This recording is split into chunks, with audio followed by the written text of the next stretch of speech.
In this chapter, let us learn about user input. User input. Python allows for user input. That means we are able to ask the user for input.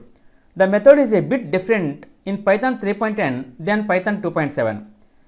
Python 3.10 uses the input method. Python 2.7 uses the raw underscore input method. The following examples ask for the username, and when you enter the username, it gets printed on the screen. See the examples both Python 3.10 and 2.7. In 3.10 we had given input method, but in Python 2.7 we had given raw underscore input method. Top of from you enter username, bottom of form. See here, the result is same.